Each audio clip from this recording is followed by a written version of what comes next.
Student, आज हम rectangle के बारे में बात करेंगे। रेक्टेंगल कैसे स्ट्रक्चर होती है। बहुत सारे रूम ऐसे होते हैं जिनके सामने वाली लेंथ आपस में इक्वल होती हैं और ब्रेथ के इक्वल। देखो जैसे हम स्ट्रक्चर बता रहे हैं, ये भी एक टाइप से क्वाड्रिलेटरल होता है जिसमें कितनी साइड होती हैं, 4 साइड। आपका स्क्वायर भी 4 साइड रखता है और जो रेक्टेंगल है उसमें भी कितनी साइड होती हैं, 4 साइड।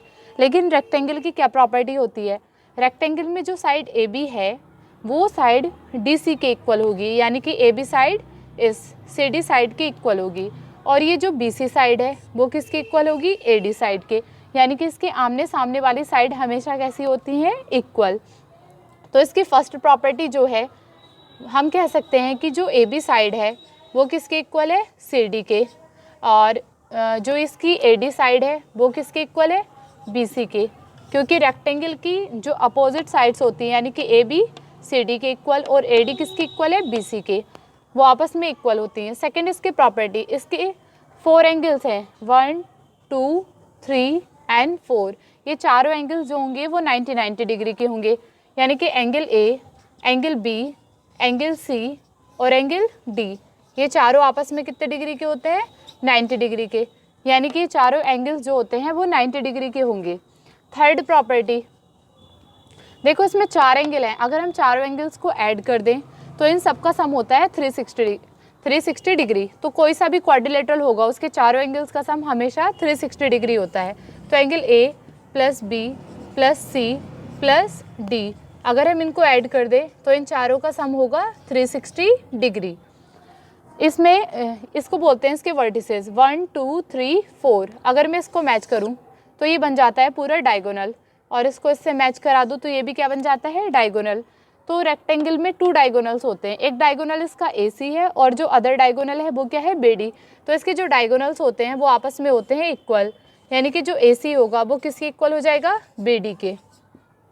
ये दोनों डायगोनल एक दूसरे को O पॉइंट पे कट कर रहे हैं, तो ये जो डायगोनल्स होते हैं वो आपस में क्या करते हैं, बाइसेक्ट, यानी कि AO OC के इक्वल होगा, और ये जो OB होगा वो किसके इक्वल होगा, OD के। तो हम बोल सकते हैं कि AO equal OC and OB equals to OD, यानी कि इसके डायगोनल्स क्या करते हैं, आपस में बाइसेक्ट करते हैं। लेकिन हमने ये बताया है कि इसके डायगोनल्स क्या होते हैं, इक्वल होते हैं। तो जब डायगोनल्स इक्वल होंगे तो ये चारों पार्ट भी आपस में कैसे हो जाएंगे, इक्वल। लेकिन ये 90 डिग्री पे बाइसेक्ट नहीं करते हैं। जैसे स्क्वायर में तो डायगोनल्स 90 डिग्री में बाइसेक्ट करते हैं, लेकिन रेक्टेंगल में 90 डिग्री पर बाइसेक्ट नहीं करते हैं। अब अगर हम इसकी अदर प्रॉपर्टीज़ की बात करें, तो हम ये कह सकते हैं कि जो एक तो इसका एरिया और एक इसका पेरीमीटर।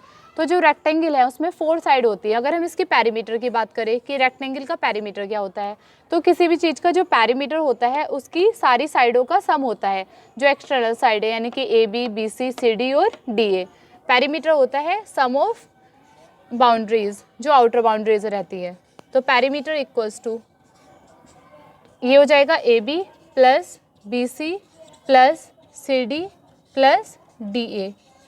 अब हमने देखो जैसे ये रेक्टेंगल ले रखा है A B C and D, तो ये जो रेक्टेंगल है उसकी अपोजिट साइड्स इक्वल होती है। अगर मान लो ये साइड आपकी L लेंथ की है तो ये भी कितने लेंथ की होगी, L।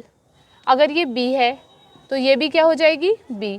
और अगर हम पेरीमीटर की बात करें तो पेरीमीटर होता है जो भी साइड्स हैं, आउटर साइड है, उन सब का सम।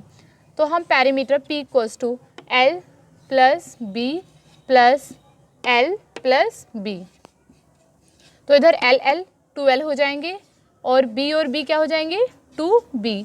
इन दोनों में 2 कॉमन हो जाएगा, तो इधर से बचेगा L और इधर से B। तो हम ये बोल सकते हैं जो पेरीमीटर होता है वो क्या होता है, 2 × L प्लस B। अब देखो जो रेक्टेंगल है A B C D, हमने रेक्टेंगल मान रखा है जिसकी अपोजिट साइड्स क्या है, इक्वल। अगर इसका एरिया, जो रेक्टेंगल का एरिया होता है वो क्या होता है, length into breadth, length into breadth, ये होता है। अगर देखो अगर हम इसका एक डायगोनल मैच करा दे और ये हर एक एंगल जो इसका एवरी एंगल होता है वो कितने डिग्री का होता है, 90 डिग्री। तो आपने एक पाइथागोरस थ्योरम पढ़ी है। पाइथागोरस थ्योरम क्या होती है कि जो एंगल 90 डिग्री है उसके सामने वाली साइड यानी कि AC का स्क्वायर वो किसके इक्वल होता है, AB square plus BC square. और ए बी की वैल्यू है आपकी एल का स्क्वायर प्लस बी का स्क्वायर। बी सी बी है तो बी का स्क्वायर हो जाएगा, क्योंकि यहाँ पर क्या है स्क्वायर। अगर हम यहाँ से स्क्वायर हटाएंगे ए सी का तो इस पर रूट आ जाता था, तो L square plus B square. अब देखो ये जो रेक्टेंगल है, अब हम इसका एरिया और पैरामीटर निकालना सीखेंगे। मान लो इस जो साइड दे रखी है 4 है, तो इसके अपोजिट साइड्स भी क्या होगी 4 मीटर। अगर ये 4 मीटर है तो ये भी 4 मीटर, क्योंकि रेक्टेंगल की जो अपोजिट साइड्स होती हैं वो आपस में क्या होती है इक्वल। मान लो ये आपकी 3 मीटर है तो ये भी कितनी हो जाएगी 3 मीटर। अगर हम इसका पैरामीटर की बात करें तो पैरामीटर बताया था 2 इंटू एल प्लस बी, तो 2 इंटू एल प्लस बी। 2 ऐसे ही जो लेंथ है वो है आपका 4 और ब्रेथ कितना है 3, तो 2 इंटू, पहले इनको ऐड करेंगे 4 3 7, तो 7 2 14 मीटर। ये आया इसका पैरामीटर। अगर हम रेक्टेंगल की एरिया की बात करें तो रेक्टेंगल का एरिया होता है लेंथ इंटू ब्रेथ। लेंथ कितनी है 4 और ब्रेथ कितनी है 3, तो 4 3 12 मीटर स्क्वायर। अगर हम इसी में रेक्टेंगल का डायगोनल्स निकालने लगे यानी कि ए सी स्क्वायर, तो ए सी मैंने बताया था रूट लेंथ का स्क्वायर प्लस ब्रेथ का स्क्वायर।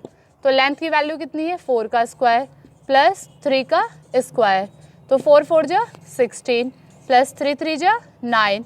यहाँ पर हमने स्क्वायर किया है, 16 और 9 कितने हो जाएंगे 25, तो ये आ जाएगी आपकी वैल्यू 5 मीटर। देखो हमने दूसरा एग्जाम्पल लिया है जिसमें रेक्टेंगल की एक साइड 12 मीटर है और एक साइड है 5 मीटर, तो अपोजिट साइड्स इक्वल होती है। अगर ये 12 मीटर है तो ये भी क्या हो जाएगा 12 मीटर, ये 5 मीटर है तो ये भी क्या हो जाएगा 5 मीटर। तो इसका अगर हम एरिया निकालें तो एरिया होता है लेंथ इंटू ब्रेथ, तो लेंथ है इसमें 12 और ब्रेथ कितनी है 5, और 12 5 जा 60 मीटर स्क्वायर। यूनिट हमेशा स्क्वायर में लगती है, यानी कि यूनिट का स्क्वायर, यूनिट है मीटर तो मीटर का स्क्वायर।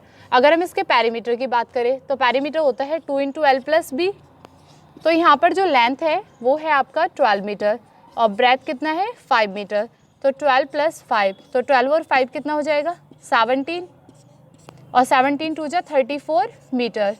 जो पैरामीटर होता है वो ओनली सिंगल यूनिट होती है, यानी कि मीटर सेंटीमीटर इस टाइप से, तो इसका पैरामीटर आ गया। अब हम अगर इसका डायगोनल्स यानी कि इसको मान लो ए बी सी डी, अगर हम डायगोनल ए सी को फाइंड करेंगे तो ए सी क्या हो जाएगा रूट लेंथ यानी कि 12 का स्क्वायर प्लस ब्रेथ यानी कि 5 का स्क्वायर, तो 12 का स्क्वायर होता है 144 और 5 का स्क्वायर होता है 25। अगर दोनों को ऐड करेंगे तो 169, और 169 को हम राइट कर सकते हैं 13 इंटू 13।